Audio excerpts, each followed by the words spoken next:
हरे कृष्ण.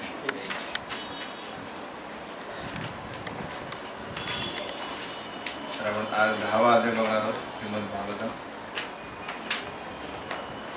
श्रीकृष्णांचे द्वारकागमन. श्रीकृष्ण निघाले द्वारकेला, पण त्याआधी मध्येच कोणी कुंती देवीने त्यांना थांबवलं आणि मध्ये आपल्या अश्वत्थामाने काय ब्रह्मास्त्र परीक्षितावर मारलं होतं. त्यामुळे नंतर मग परत निघाले तेव्हा काय युधिष्ठिराने थांबवलं त्यांना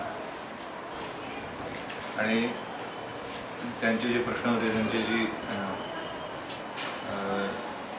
त्यांना काय खंत वाटत होती की माझ्यामुळे एवढे सगळे जे सैनिक मारले गेले, त्यामुळे मी कशा प्रकारे आता राज्य करणार. तर भगवंतांना काय दाखवायचं होतं की माझा जो भक्त आहे भीष्मदेव हा अशा बिकट परिस्थितीत पण की त्याच्या पूर्ण शरीरात बाण घुसलेले आहे, पण तरी तो दिव्य ज्ञान देऊ शकतो आणि व्यावहारिक ज्ञान की राज्य कसं करावं. पूर्ण सर्व धर्म, राजधर्म, कुलधर्म, स्त्री धर्म, या सर्व धर्माचं परफेक्ट ज्ञान जे आहे तो महाजन असल्या कारणाने या बिकट परिस्थितीत पण तो देऊ शकतो. आणि त्यांच्याकडनं युधिष्ठिर महाराजांची सांत्वना होणार, म्हणजे त्यांना करायची होती. त्यामुळे आपण 9व्या अध्यायात बघितलं की अशा प्रकारे भीष्मदेवांच्या अंतिम समयी भगवंतांना त्यांच्यासमोर थांबायचं, त्यांच्यासमोर उभं राहायचं होतं. कारण त्यांची भीष्मदेवांची तीव्र इच्छा होती की मरते क्षणी मला भगवंतांचं दर्शन व्हावं, म्हणून कृष्णाने थांबले. आता भीष्मदेवांच्या मृत्यूनंतर आता त्यांचे जे श्रीकृष्णांचे पर्पज सॉल्व झाले. आता त्यांनी कंसाचा वध जेव्हा झाला, त्या कंसाच्या वधानंतर सर्वात प्रथम भगवंतांच्या मनात विचार काय की आता पांडवांचं काय, म्हणजे पांडवांवर जे अत्याचार होत आहे ते थांबवलं. पहिले देवकी, वसुदेव आणि इतर यदू कुळातील व्यक्तींवर जो अत्याचार होता कंसाकडनं, कंसाचा वध झाला तर त्वरित दुसरा विचार काय, त्यांनी अक्रूराला पाठवलं की जा धृतराष्ट्राला सांग, माझा संदेश द्या की आता तुमचा जो अत्याचार चालला आहे पांडवांवर तो थांबवा, नाहीतर त्याचा बिकट परिणाम. त्यानंतर त्यांनी अशा प्रकारे ते या पूर्ण पृथ्वीवरील सर्व राक्षसी वृत्तीच्या राजांचा नाश करण्यासाठी हा कुरुक्षेत्राचं युद्धाचं अरेंजमेंट केली. आता ते पण झालेलं आहे. त्यात दोन्ही पक्षातील अनावश्यक राजांचा वध झालेला आहे. आणि आता सुभद्रा ही ज्यांची बहीण आहे तिला प्रसन्न करण्यासाठी बरेच दिवस झाले भाऊ आले नाही, त्यांना प्रसन्न करण्यासाठी आले होते. आणि दुसरं की भीष्मदेवांची इच्छा होती की मला आता मला मृत्यूस्थानी मला फक्त तुमचं स्मरण करायचं, तुमचं दर्शन करायचं. हे पर्पज सॉल्व झाल्यानंतर आता कृष्ण काय करतात आहे, द्वारकासाठी निघतात आहे. मग या अध्यायाचं नाव आहे श्रीकृष्णांचे द्वारकागमन. तर शौनक मुनी आता विचारतात आहे की सगळं झालं आता भीष्मदेव, आता कशा प्रकारे युधिष्ठिर महाराजांनी राज्य केलं. साहजिक आहे ना, एक कथा चालली आहे आणि युद्ध झालेलं. आता राजा सम्राट म्हणून आता युधिष्ठिर महाराज प्रस्थापित केलेले आहेत श्रीकृष्णाने की पूर्ण पृथ्वीचे.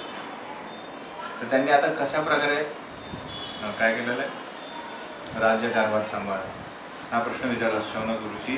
हत्वा स्वरिस्थ स्पृध आततायेन युधिष्ठिरो धर्मभृतां वरिष्ठ सहानुजे प्रत्यवरुद्ध भोजन कथम प्रवृत्त किम कारशित तस अकारशित, की कशा प्रकारे तुम्ही त्यांनी हा राज्यकारभार केला. तर महाराज युधिष्ठिरांनी काय कशा प्रकारे कारभार केला की आता काय झालेलं आहे की त्यांच्या मनात जी खंत होती, सगळं जो काही गैरसमज होता की माझ्यामुळे झालेलं आहे, माझ्या स्वार्थामुळे हे सगळं किती 18 अक्षयोनी सैनिकांचा वध झाला, तो या परफेक्ट जे ज्ञान मिळालं त्यांना कोणाकडनं, पहिले भगवंतांकडनं, पण त्यांनी काय झालं दाखवलं की मला म्हणजे अजून संतुष्ट झालं नाही. नंतर भीष्मांनी दिलं. भीष्मांकडनं ऐकल्यानंतर त्यांना माहिती होतं नाही ह्याची आवश्यकता होती. पृथ्वीवर जो अनावश्यक राक्षसी वृत्तींच्या राजांचा भार वाढला होता त्यासाठी हे आवश्यक होतं. त्यामुळे आता काय झालेलं आहे की ती गैरसमज त्यांचा तो दूर झालेला आहे. त्यामुळे ते आता भीष्मदेवांनी जे ज्ञान दिलं त्यांच्या मार्गदर्शनाखाली आणि भगवंतांनी जे मार्गदर्शन दिलं त्यांच्या मार्गदर्शनाखाली आता ते पूर्ण राज्यकारभार सांभाळतात आहे.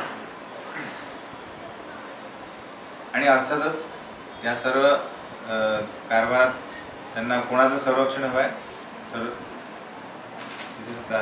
हे केलं की म्हणजे भगवंत जे ज्यांना काय म्हटलेलं आहे अजिंक्य म्हणजे इनविन्सिबल लॉर्ड हे आहे, यांना कोणीच जिंकू शकत हे भगवंत. अशा प्रकारे भगवंतांच्या संरक्षणाखाली संतुष्ट होऊन यांनी काय केलेलं आहे आपला कारभार चालू केलेला आहे. त्यासाठी त्यांना त्यांचे चारही बंधू काय करतात आहे, 6 अनुजे जे ज्यांचे जे बंधू आहे ते त्यांच्या आदेशांचे त्वरित पालन करतात. युधिष्ठिर महाराजांना स्वतः काहीच करावं लागत नाही.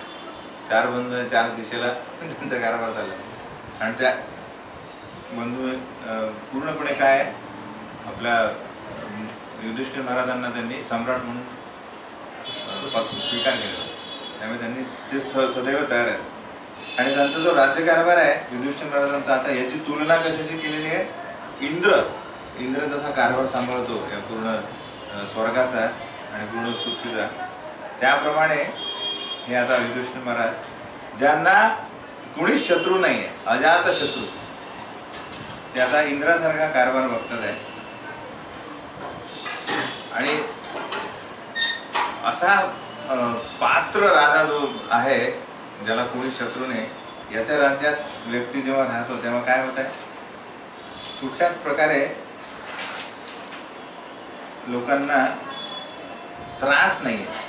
व्यक्ती काय होता, कंस राजा होता तेव्हा काय होता, मंत्री प्रजा सगळे काय होते, चिंतित होते की सदैव कष्ट, नंतर रोगराई. आणि जेव्हा युधिष्ठिर महाराजांना काय होतं, कोणालाच कुठल्याच प्रकारची चिंता नव्हती आणि शरीर आणि मन सगळ्यांचं काय होतं, संतुष्ट होतं. आणि आध्यात्मिक आधिभौतिक आणि आधिदेवी कुठल्याच प्रकारची जे ताप आहे ते तिथे ताप नव्हते. कारण काय, राजा हा पॉवरफुल होता जसं इंद्राप्रमाणे. त्यामुळे सर्व जे आहे सर्व गोष्टी सुरळीत चाललं. 2-3 श्लोकात ते सांगितलं आहे कशा प्रकारे सर्व काही व्यवस्थित होतं. तर नद्या समृद्धा गिरया स वनस्पती विरुद्ध फलंत्यो औषध सर्व कामम अनृतु तस्य वै. ही नद्या समुद्र डोंगर पर्वत वने आणि ह्या काय राष्ट्राच्या संपत्ती आहे. सगळ्या नद्या ह्या काय करतात, पुढं पाणी देतात, समुद्रात मणी सापडतात, डोंगरावर खनिज संपत्ती, पर्वतावर पण बऱ्याच त्याच्या जडीबुटी वगैरे सापडतात. वन जे आहे त्यात पण आपल्याकडं ज्या ही राष्ट्रीय संपत्ती, यात काय या औषधी संपत्ती पण वनस्पती पण सापडतात. या विपुल प्रमाणात प्रत्येक ऋतूत काय होत आहे, व्यवस्थित येत होतं. कारण काय, पूर्णपणे राज्यकारभार व्यवस्थित चालला द्वापर युगात. तर सर्व हे अवलंबून आहे राजा कसा आहे, स्पॉटलेस कॅरेक्टर म्हणतात. तो स्पॉटलेस कॅरेक्टर असेल तर काय होतं, कुठे देवी देवता कुठलाच फ्लो थांबत नाही. म्हणजे वस्तूंचा जो देवाणघेवाण आहे ती सतत चालू राहते. आणि गायींबद्दल सांगितलं की कामम ववर्ष पर्जन्य सर्व काम दुधामही शिशिचू स्व व्रजान गाव पयशोध स्वतीर्मुदा. की यांच्या राज्यात गायी ज्या होत्या त्या इतक्या आनंदी वृत्तीच्या होत्या, कारण त्यांना काय भरपूर खायला वगैरे सुरक्षितता होती. त्यांना माहिती आहे की आपला कुठल्याच प्रकारे हत्या करणार नाही. त्यामुळे त्यांचे जे मिल्क बॅग जे आहेत दुधाने भरलेलं असायचे आणि जिथे जिथे त्या चालायच्या तेव्हा काय होतं आपोआप दूध सांडत होतं सगळे.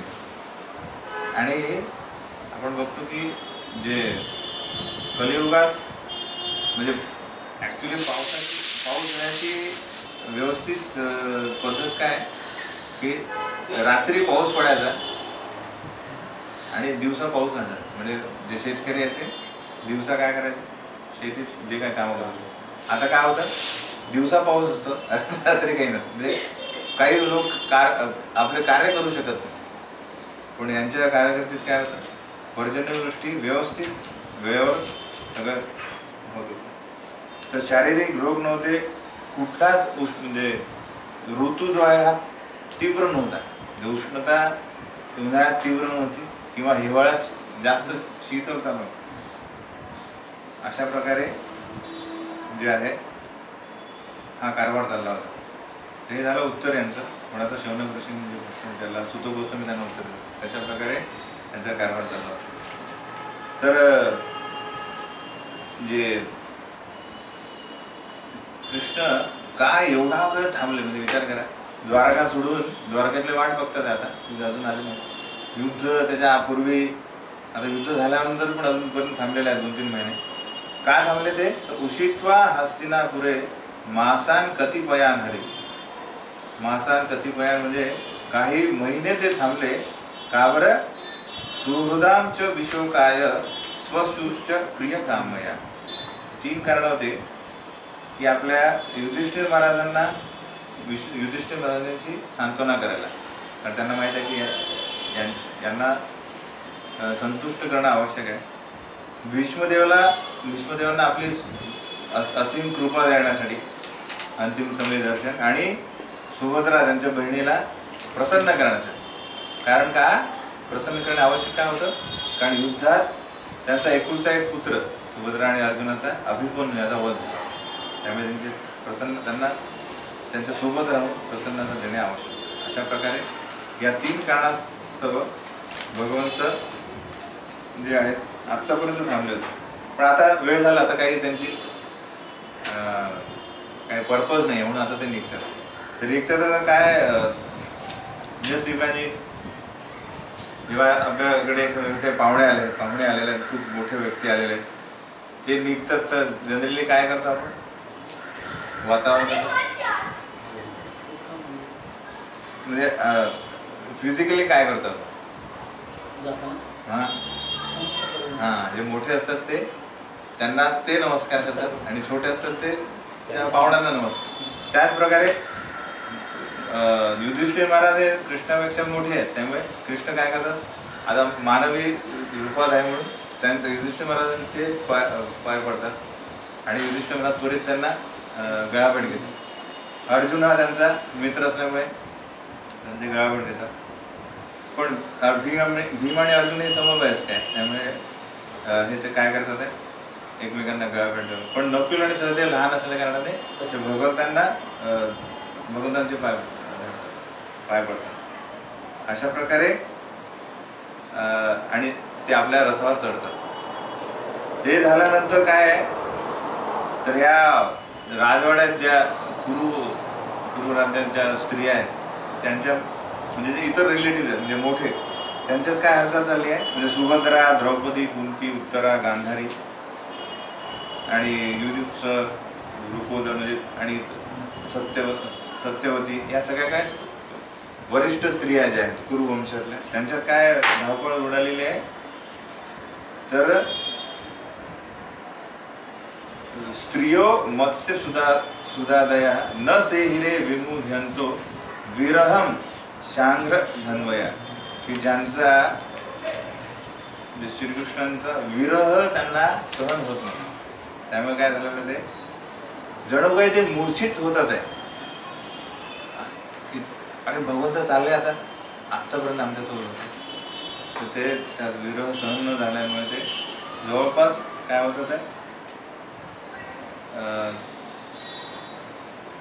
मूर्छित होतात आणि एकटक लावून भगवंतांना बघतात. त्यांना माहिती आहे आता भगवंत निघणार आहे आणि बरेच काळ आपल्याला दर्शन होणार नाही म्हणून एकटक भगवंतांचं दर्शन घेतात.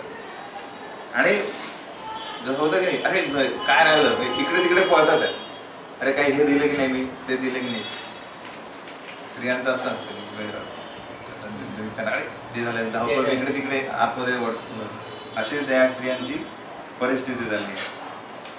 आणि इतर जे समवयस्क स्त्री आहेत त्यांना भगवंतांचा विरह अशा प्रकारे सहन होत नाही की कंटिन्युअस त्यांचं काय झालं, अश्रूच्या धारा येत होत्या की कशा प्रकारे आता आम्ही राहू. पण आता त्यांना माहिती आहे की पुढे बाहेर जाताना रडलं म्हणजे अश्रू झाले तर काय होतं, अपशकुनाचं कारणीभूत ठरू शकतो, म्हणून ते त्याला काय रोखण्याचा प्रयत्न करत होते. आणि इतर स्त्रिया ज्या लाजाळू आहेत त्या येऊ शकत नाही, त्या काय करतात, त्यांनी काय केलं तर त्या राजवाड्याच्या गच्चीवर जाऊन तिथनं भगवंतांचं दर्शन घेतात आहे आणि कंटिन्युअस काय करतात आहे, पुष्प वर्षाव करतात आहे आणि स्मितहास्य करतात आहे भगवंतांना. ह्या दोन्ही गोष्टी करतात आहे. आणि सगळ्यात महत्त्वाचं म्हणजे भगवंतांबद्दल चर्चा करतात आपापसात. तर या ज्या त्यांच्या गप्पा आहेत किंवा भगवंतांबद्दलचे जे बोलणे आहेत, त्या भगवंतांना विविध शास्त्रात पारंगत असलेले जे पंडित आहेत हे जेव्हा श्लोक गातात किंवा यज्ञात मंत्रोच्चार करतात, त्या मंत्रोच्चारापेक्षा पण भगवंतांना ही चर्चा जास्त प्रिय आहे असा उल्लेख केलेला आहे. तर त्यांच्या चर्चेत काय झालेलं आहे तर या प्रार्थना करतात आहे कशा प्रकारे या स्त्रियांना पण माहिती आहे कोण आहे कृष्ण. तर विविधरित्या त्या भगवंतांचं जे वास्तविक आध्यात्मिक अस्तित्व आहे, काय भगवंत कोण आहे, कशासाठी अवतार घेतात, हे सगळ्या त्यांच्या प्रार्थना आहे. 10 श्लोकांमध्ये ते सांगतात की कशा प्रकारे 21 ते 31 मध्ये त्यांची पूर्ण ह्या ज्या राजघराण्यातल्या ज्या स्त्रिया आहेत त्या आपापसात काय बोलतात आहे की भगवंत हे परम सत्य आहे आणि त्यांच्यामुळेच हे जे आहेत तीन गुण आहेत हे अस्तित्वात आहे. आणि ज्याप्रमाणे व्यक्ती रात्री काय करतो, आपण सगळे झोपतात ना, त्याचप्रमाणे प्रलयास्तमयी सर्व जीव हे त्यांच्यात विलीन होतात निद्रेसाठी. जसा रात्रीसाठी व्यक्ती काय करतो, झोपतोय, त्याचप्रमाणे जो इनिशियल प्रलय असतो, जो ब्रह्मदेवांची रात्र जेव्हा होते त्या समयी सगळे जीव जे आहेत भगवंतांच्या शरीरात प्रवेश करतात. आणि विविध जे जीव जे आहेत यांच्याबद्दल त्यांचं काय म्हणणं आहे की या विविध जीवांना या भौतिक प्रकृतीत फक्त भगवंतांच्या अध्यक्षतेखालीच विविध प्रकारचे नावं आहेत आणि कार्य दिलेली आहे. आणि जे शुद्ध भक्त आहेत ते काय, शुद्ध भक्त जे आहेत हे भगवंतांच्या भक्तीने आणि त्यांचं नामस्मरण, त्यांचं लीला यांचं गायन करून काय करतात, स्वतःचं हृदय स्वच्छ करून काय झालेलं आहे, भक्तीमध्ये स्थिर झालेलं आहे. आणि त्यांचं अस्तित्व कशासाठी आहे की स्वतःचं शुद्ध झालेलं आहे. आता त्यांच्या असं संघाने काय करतात, इतर व्यक्तींना शुद्ध करणे हे त्यांचं अस्तित्व आहे. आणि का भगवंत वेळोवेळी अवतार घेतात आहे ते स्वतः सांगतात की जे जनावर म्हणजे पशु वृत्ती असणारे जे राजे आणि राज्यकारभार करणारे जे लोक आहेत, राजे जे अधम आहेत त्यांचा नायनाट करण्यासाठी आणि भक्तांना असीम कृपा देण्यासाठी ते काय करतात आहे, अशा विविध चमत्कारिक काय लीला करतात भगवंत. आणि आता मथुरा आणि यदुवंश यांची कीर्ती करतात की यदुवंश किती महान आहे, की भगवंत त्या यदुवंशात जन्म घेतला त्याने. आणि जी मधुवन म्हणजे वृंदावनामध्ये जे 12 वनांमधनं, की तिथे भगवंत स्वतः बाल रूपात इथे इकडे तिकडे हिंडत असत. त्या मधुवनाची काय केली. नंतर द्वारकेबद्दल बोलतात की द्वारका ही इतकी कीर्तिमान आहे की त्याचं जे वैभव आहे हे स्वर्गलोकापेक्षा पण जास्त आहे. का? कारण द्वारकेचे जे नागरिक आहेत हे या आपल्या परमात्म्याला, म्हणजे भगवंत परमात्मा रूपी भगवंत सर्वांच्या हृदयात आहे, पण हे रोज या परमात्म्याला स्वतः आपल्यासमोर बघतात. द्वारकेचे नागरिक हे इवन देवतांनाही पॉसिबल नाही. त्यामुळे आणि होतं काय की नुसतं हे भगवंतांना बघत नाही आहे, तर भगवंत पण त्यांच्याकडे कृपा कटाक्ष टाकतात आहे रोज, आणि स्मिता हस्ते देतात आहे. तर हे किती मोठं वरदान आहे, भाग्य आहे. त्यामुळे द्वारकावासी यांनी काय केलेलं आहे, त्यांचं वैभव हे इवन स्वर्गलोकापेक्षा पण जास्त.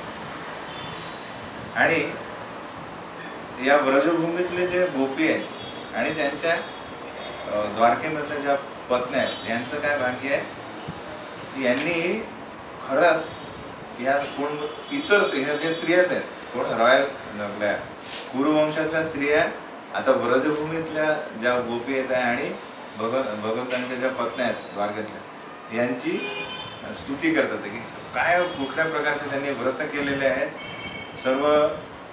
सर्व प्रकारच्या पूजा व्यवस्थित केलेल्या आहे.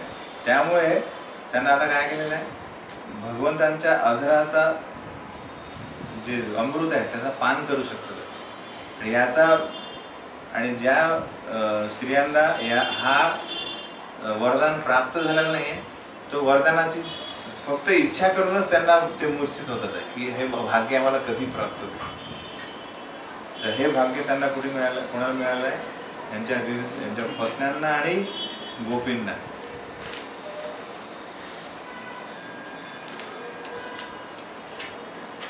आणि सगळ्यात जास्त म्हणजे सगळ्यात पॉवरफुल म्हणजे भगवंत या सर्व आपल्या 16,108 पत्न्यांसोबत कशा प्रकारे वागतात आहे, सर्वसामान्य गृहस्थासारखे वागतात आहे की विविध प्रकारे त्यांना भेटवस्तू देतात आहे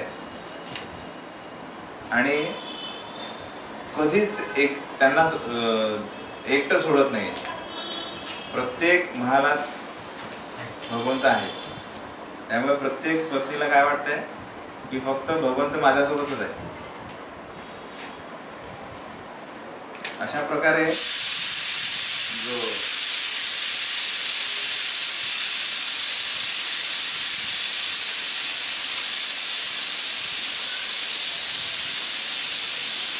अशा प्रकारे ह्या सगळ्या घटना होतात आहे की भगवंत काय फक्त आपल्या रथात चढले आहेत आणि विविध रीती कोण, पहिले तर रिलेटिव्ह पांडव, नंतर वृद्ध स्त्रिया म्हणजे कुरुवंशातल्या वृद्ध स्त्रिया ज्या गांधारी, द्रौपदी, कुंती आणि सत्यवती वगैरे, आणि आता ज्या समवयस्क म्हणजे ज्या लेडीज त्या अशा तिघांचे काय झालेले अनुभव सांगतात. हे सगळं झाल्यानंतर आता निघाले भगवंत. तर वेगवेगळे रिलेटिव्ह काय करतात, सेवा करतात. सगळे सेवा करतात की नाही.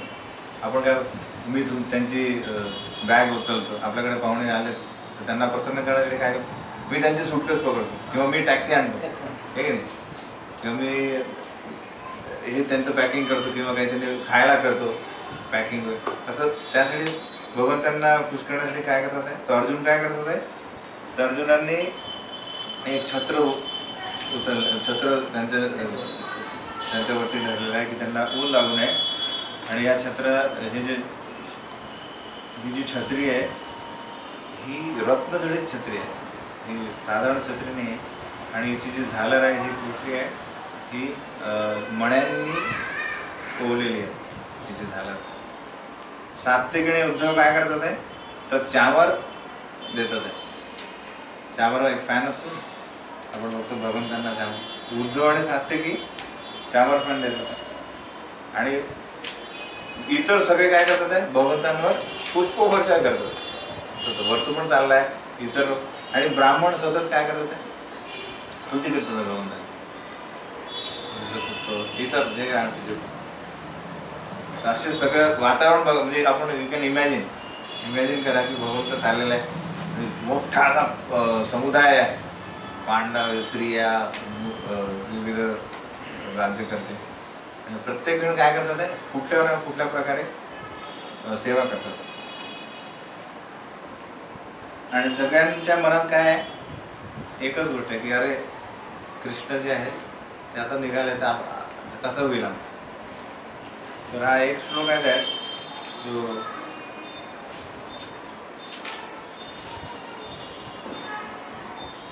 ज्यात पांडवांबद्दल सांगितलं की पांडव हे कशा प्रकारे एक विशिष्ट त्यांची ओढ होती भगवंतांबद्दल की इतरांचं तर ठीक आहे पण पांडव यांना विशिष्ट प्रकारे हे सदैव कृष्णांच्या कृष्णाशी आसक्त होत. तर युधिष्ठिर महाराज आता काय करतात कोणी शत्रू नाही आहे तरी पण भगवंतांसोबत काय करतात आहे घोडे हत्ती आणि इतर रथ आणि आपली एक आर्मी पाठवतात त्यांच्यासोबत तयार आहे रेडी समोर मागे प्रोटेक्शनसाठी संरक्षणासाठी. आणि एवढं भगवंतांबद्दल प्रेम. 11-12 श्लोक आहे हा. सत्संगात मुक्त दुसंगो हातुम नोत्त हे बुधा कीर्तमानम यशो यस्य सकृत आकर्ण रोचन तस्मिन् न्यस्त धिय पार्थः सहेरन विरहम कथम दर्शन स्पर्श संलाप शयन आसन भोजने. की एखादा भक्त सद्गुणी भक्त जो इतर शुद्ध भक्तांच्या संगतीत येऊन भगवंतांची कथा ऐकतोय आणि इतर भगवंतांची सेवा करतोय असा व्यक्ती कुठल्याच प्रकारे दुसंग म्हणजे वाईट संगतीत कुसंग जो असतो त्या व्यक्तींमध्ये कधीच रस घेणार नाही. तो मुक्त झालेला आहे आणि तो सतत काय करतोय पुन्हा पुन्हा भगवंतांबद्दल श्रवण करायला काय करता येतो त्याला अजून आवडतं. ठीक आहे नाही. एखादा भक्ताबद्दल बोलतात ते एकदा जर तो शुद्ध भक्ताचा संघात आला तर त्याला काय वाटतं त्वरित मी कधी जातो कधी अजून ऐकतो त्यांच्याशी कधी संघ करतो आणि कुसंगाशी तो दूर आहे. तर पांडवांबद्दल काय बोलावं की पांडव काय यांचा दिवस कसा आहे पांडवांचा दर्शन स्पर्श संलप शयन आसन भोजन ही बसतात आहे भगवंतांसोबत प्रसाद करतात आहे कधी कधी रेस्ट करतात आहे स्पर्श करतात आहे. भाऊ आहे ना तुला तर यांना काय विरह होईल म्हणजे यांची विरहाची कल्पनाच नाही करू. तर या परिस्थितीत भगवंत काय करतात आहे आता निघतात की आता मला द्वारकेत पण जायचं आहे ना म्हणून भगवंत निघतात आणि कुरु जांगल पांचाल इतर दादा कुठून निघाले हस्तिनापूर टू द्वारका. तर दिल्ली आता द्वारका बघा गुजरात असा हा प्रांत कुरु जांगल पांचाल हा इतर म्हणजे मध्ये राज्य येतात. मध्य प्रदेश येतं का मध्ये गुजरातच्या मध्ये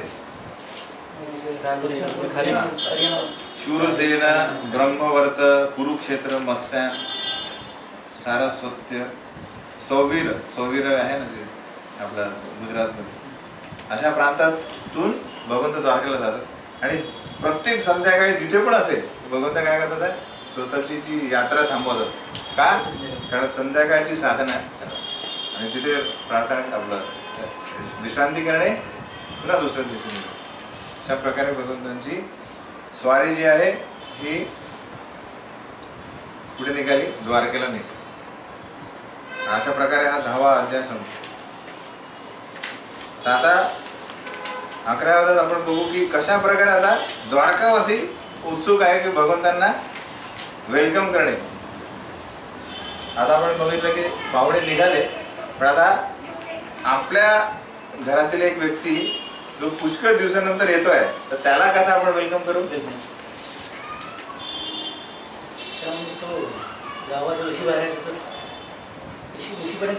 हां, आपण बोलू अरे आले का, जे कुठे गाडी किती वाजता आहे, गाडी किती वाजता, त्यानुसार आपण तयारी करू, हो की नाही.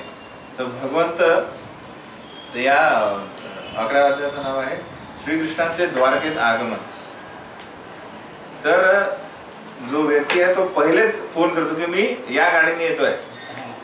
तसंच भगवंत काय करतात ते अनर्थानस उपप्रज्य ऊर्ध्वा जनपदान स्वकान दद्भो दरवर तेषां विषादम शमयन्निव. तर भगवंत आपल्या आगमनाचा सूचक म्हणून काय करतात आहे, आपला शंख, पंचजन्य शंख, आपण भगवद्गीतेत बघितलं, भगवंतांच्या शंखाचं नाव आहे पंचजन्य. तो शंख त्यांनी वाजवला. जसं आपल्याला काही कळणार नाही की हा शंख कोणाचा आहे वगैरे, पण जसं आपल्याला आठवतं की आपण लहानपणी असताना आपल्या वडिलांची बाईक आली की आपल्याला लगेच कळतं की हा आवाज यांचा आहे, नाही. तर प्रत्येकाला आपापल्या घरच्या गाडीचा आवाज माहीत असतो, हे की नाही. त्याच प्रकारे या द्वारकावासींना माहिती आहे की हा शंख कोणाचा आहे. जेव्हा भगवंतांनी हा पंचजन्य शंख दुरूनच वाजवला, तेव्हा या सर्व नागरिक, द्वारकाचे जे नागरिक आहे, हे काय झालेले, सगळे विराध आहे, खिन्न झालेले, यांच्या मनातील खिन्नता दूर झाली की आता भगवंत आले. तर एक सूचक मिळालं. तर नंतर तर याची तुलना कशी केलेली आहे, भगवंतांनी जेव्हा शंख वाजवला तेव्हा दोन प्रकारे त्याचा अनुभव आलेला आहे. म्हणजे त्याचा इफेक्ट त्याचा परिणाम कोणत्या कोणत्या व्यक्तींमध्ये झालेला आहे. तर नागरिकांच्या मनातली खिन्नता गेली आणि शंखावरही परिणाम झाला. कशा प्रकारे, तर भगवंतांचे जे ओठ आहेत हे लाल रंगाचे आहे. त्याला लाल रंग, थोडा रंग हा पांढरा शुभ्र पंचजन्य शंखावाला काय केलं त्यांनी, थोडा रेडिश केलं, लाल कलर आहे. त्याची तुलना कशा प्रकारे केली आहे, यथा अब्जर वंडे कलहंस उत्सवन. ज्याप्रमाणे एखादा हंस जो आहे, पांढरा शुभ्र हंसाची काय खासियत आहे, तर तो वैशिष्ट्य असतो, तो नेहमी कमळाच्या ज्या देठात जो गर असतो तो खाण्यात तो असतो. त्याला म्हणून काय करतात, ते त्याची जी नळी असते शंख आहे त्याच्यात तो घालून त्यातला तो गर खातो.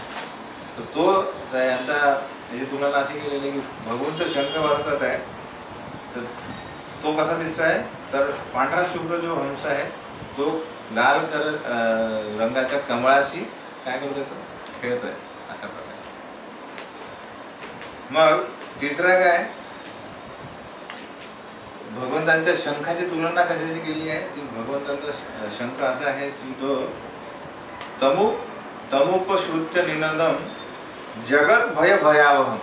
की हा जो शंख निनाद आहे, हा जो स्वर आहे, तो पूर्ण जगातील सर्व मूर्तिमंतांना भीती दाखवणारा आहे. कोणी असं नाही आहे की तो याला भिणार. इन द सेन्स याच्या समोर म्हणजे भगवंतांनी जेव्हा विचार केला तर ते हा शंखनादाने सर्वजण घेऊ शकतो. अशा प्रकारे हा जो शंख वाजवल्याने भगवंतांनी काय केलं, भगवंतांनी आपला आगमन सांगितलं, तर सर्वांनी काय केलं, ऑटोमॅटिक काय होतं, जेव्हा हॉर्न वाजतो किंवा तर सगळे पळतात दाराकडे. तसेच सर्व नागरिक काय करतात आहे, त्या दिशेने मेन गेटकडे सगळे पळतात आहे. सर्व भक्तांचे रक्षण करते आलेले तीव्र लालसेने काय, दर्शन लालसेने सगळे पळतात. मग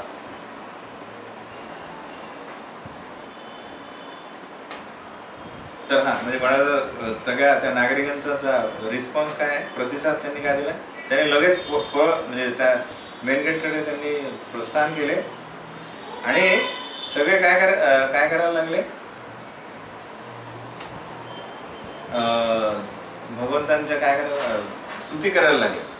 प्रत्येकाच्या ऐपतीप्रमाणे भगवंतांना संतुष्ट करण्यासाठी काय करतात आहे, विविध ऑफरिंग. म्हणजे आता तो किराणा म्हणजे ज्याच्याकडे जे काय आहे, तो श्रीमंत असेल तर तो म्हणजे वैभवशाली गिफ्ट देत आहे, काहीकडे कोणाकडे काही लोक फूल देतात.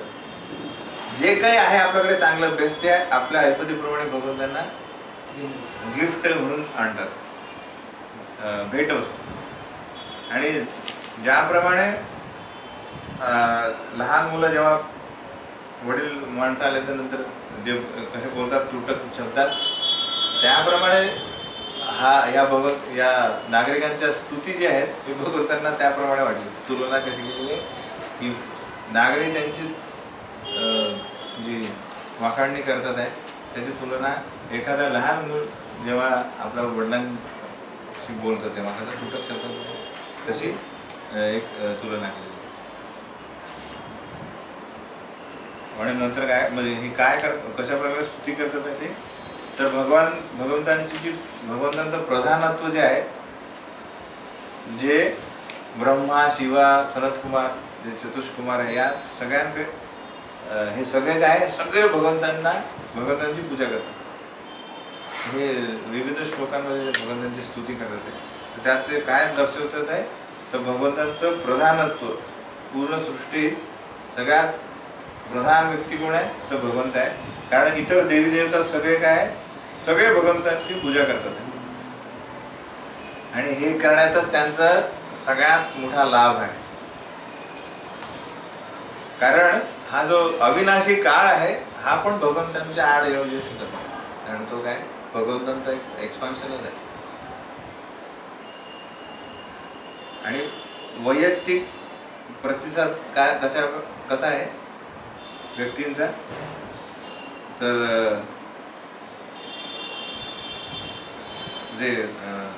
जे मोठे आहेत म्हणजे त्यांचे वसुदेव आणि देवकी यांनी कशा प्रकारे प्रतिसाद दिला, त्याप्रमाणे भगवंत आले तर त्यांनी त्यांना आलिंगन केलं. आणि इथे नमूद केलेलं आहे की भगवंतांना मांडीवर बसवलं.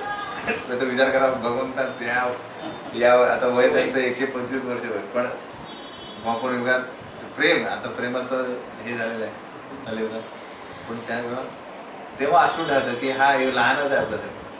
देवकी वसुदेव हे आपल्या अश्रूंनी त्यांचं विचारतात की कशा प्रकारात कसे आहेत, काय चाललंय. अशा प्रकारे हे चाललेलं असताना सगळे काय म्हणतात आहे की भगवंत तुम्ही जेव्हा आमच्यासमोर नव्हता तेव्हा एक एक क्षण जो आहे तो आम्हाला हजारो करोडो वर्षांप्रमाणे वाटतो. एवढे महिने तुम्ही नव्हता, हे आमच्या डोळ्यांचं काम काय, फक्त तुम्हाला बघणे. जेव्हा तुम्ही नसताल तर आम्हाला हे सूर्य असताना आम्हाला काय वाटलं, अंधकारच आहे, आणि काय वाचतच नव्हता. कारण आमचं मेन पर्पज होता तुमचं दर्शन करणे.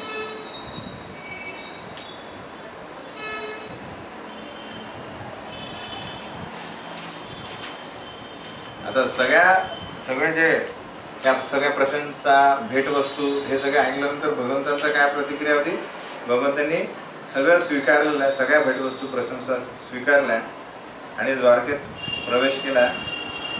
कशा प्रकारे, तर सगळ्यांवर स्मितहास्य आणि कृपा प्रदान करून सगळ्यांना.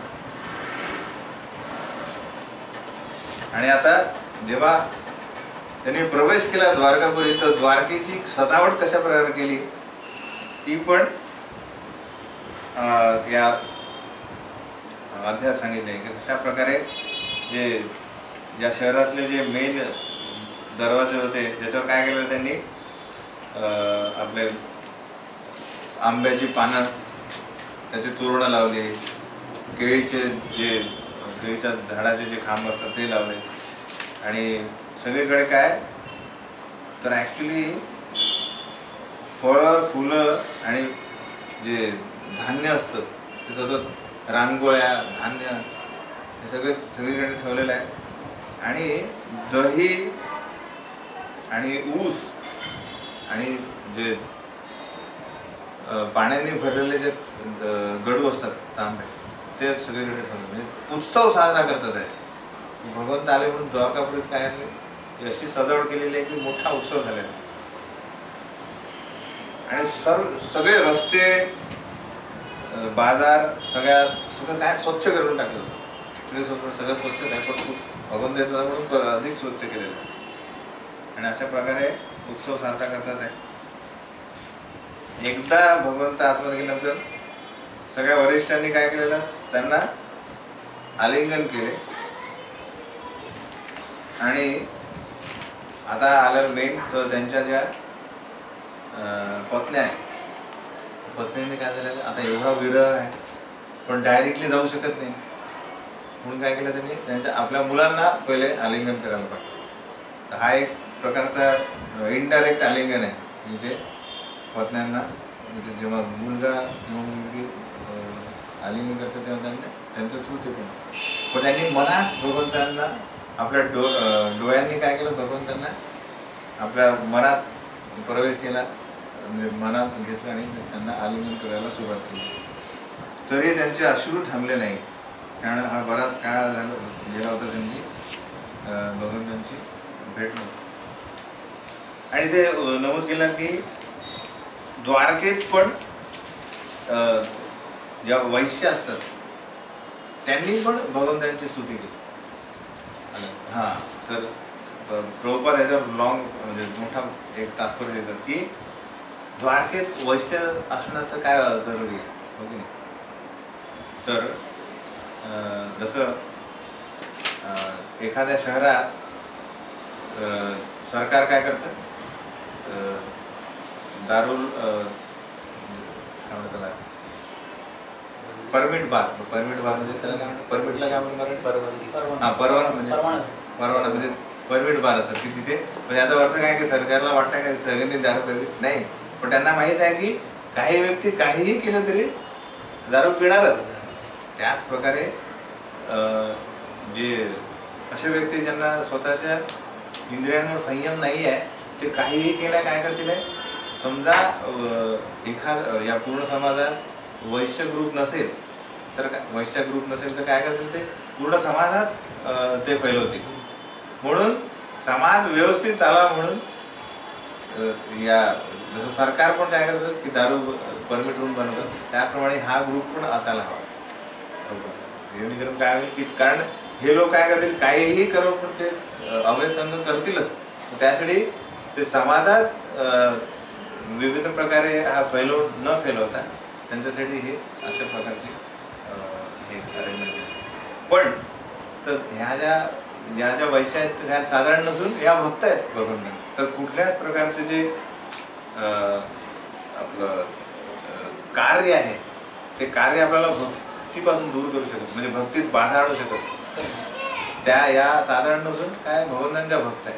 त्यामुळे काही कारणास्तव व्यक्तींना काही कार्य करावं लागतात पण त्याचा अर्थ नाही की त्यांना भक्ती एंट्री नसेल. तर अशा प्रकारे सगळ्यांनी त्यांना विविध प्रकारे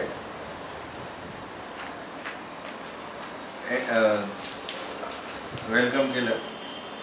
तर जेव्हा भगवंत प्रवेश करतात तेव्हा एक श्लोक येतो 26 आणि 27 की कशा प्रकारे फक्त भगवंतच असे आहेत की जे सर्व ऋतू आणि जे निसर्गातील विविध जे आपण प्रकार बघतो ते विशिष्ट काय असतात. जसं वसंत ऋतूत फक्त मोहर येतो की नाही झाडांना मोहर येतो आंब्यांना. आणि पावसाळ्यातच फक्त काय होतं विजा चमकतात ढग येतात असं काय की उन्हाळ्यात विजा चमकतात असं कसं होतं ऊन आहे आणि विजा चमक असं होत नाही. पण भगवंत अशा विविध निसर्गाच्या गोष्टी एकत्र आणू शकतात. कसे तर सीतात पत्र वेदनेर उपस्कृत प्रसून वर्षेर अभिवर्षती वर्षितः पती 27 श्लोक विषंग वासा वनमालया बभो घनो यथा अर्क उडूप चाप वैद्य। आता या ज्या आहेत घन, घन म्हणजे काय तर ढग, यथा अर्क, अर्क म्हणजे सूर्य, उडूप म्हणजे चंद्र, आणि चाप म्हणजे इंद्रधनुष्य, आणि वैद्युते म्हणजे वीज। आता जेव्हा सूर्य तेव्हा वीज नसेल, अलग, आणि जेव्हा ढग असतात तेव्हा इंद्रधनुष्य दिसत नाही। पण जेव्हा भगवंत आलेले आहेत तेव्हा कशा प्रकारे हे तुलना केलेली आहे तर विविध जे भगवंतांवर पुष्प वर्षाव जे होतात ना ते विविध प्रकारचे तारे दिसतात अलग, आणि भगवंतांचं जे म्हणजे छत्र जे भरती धरलेलं आहे म्हणून छत्रपती, छत्र जे आहेत ते सूर्याप्रमाणे दिसते, आणि जे चावर मारतात उद्धव आणि हा ते हे चंद्राप्रमाणे पांढर शुभ्र चावर, आणि जे विविध प्रकारचे आणि हा जो भगवंतांनी पितांबर जो धारण केलेला आहे तो एका इंद्रधनुष्याप्रमाणे, आणि जे पुष्पहार विविध पुष्पहार भगवंतांनी घातले ते एखाद्या विजेसारखे चमकतात अशा प्रकारे। आणि भगवंतांची जी शरीरयष्टी आहे श्याम सुंदर तो एका ढगासारखा दिसतो। त्यामुळे ढग, चंद्र, तारे, सूर्य, इंद्रधनुष्य आणि वीज या सर्व गोष्टी एकत्र दिसतात, जे निसर्गात एकत्र दिसणं शक्य नाही। अशा प्रकारे एंट्री झालेली आहे। आणि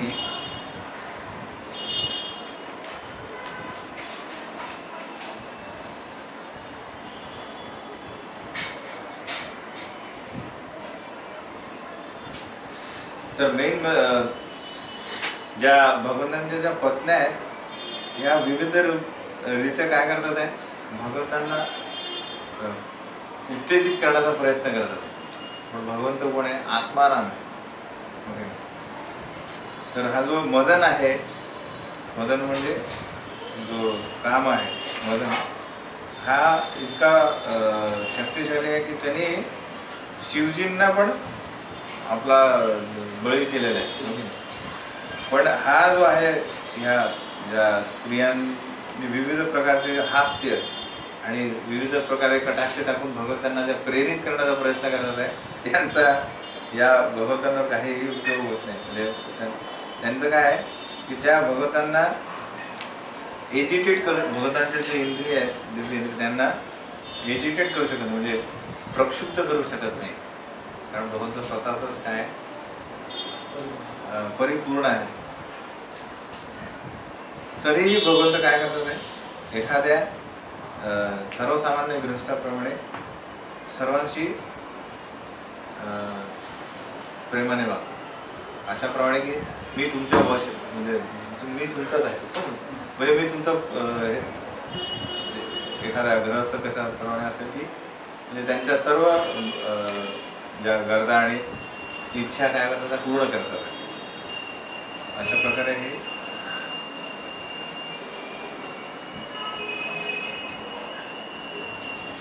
या अध्यायात सांगितलंय।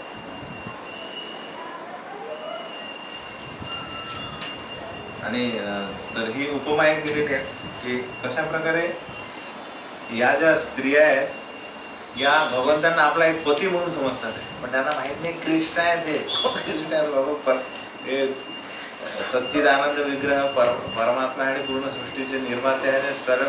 सर्व गोष्टी ज्या आहेत या त्यांच्या अध्यक्षतेखाली चाललेलं आहे। तर ज्याप्रमाणे एखादा नास्तिक व्यक्ती भगवंतांना जाणू शकत नाही, काय अवजानती महामूढा ते म्हणते मानुषीम तन्मासिता, एखादा नास्तिक पण काय म्हणजे करेल यांनी शरीर धारण केलं म्हणजे मानव आहे, कारण इथे आहेत म्हणजे मानव आहे, म्हणजे कसे काय भगवंत।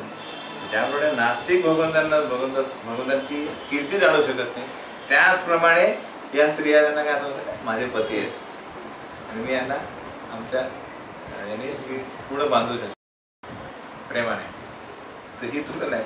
तर हे भगवंत कोळे ही शेवटच्या श्लोकामध्ये पूर्ण लागली. अशा प्रकारे हा भगवंत काय करतात आहे, इथे द्वारकेत प्रवेश करतात आणि तिकडे आता म्हणजे सम्राट परीक्षित महाराजांचा जे हस्तिनापुरात जो जन्म होतो तो 12वा अध्याय चालू होतो, तो आपण पुढच्या वेळेस बघूया. हरे कृष्ण.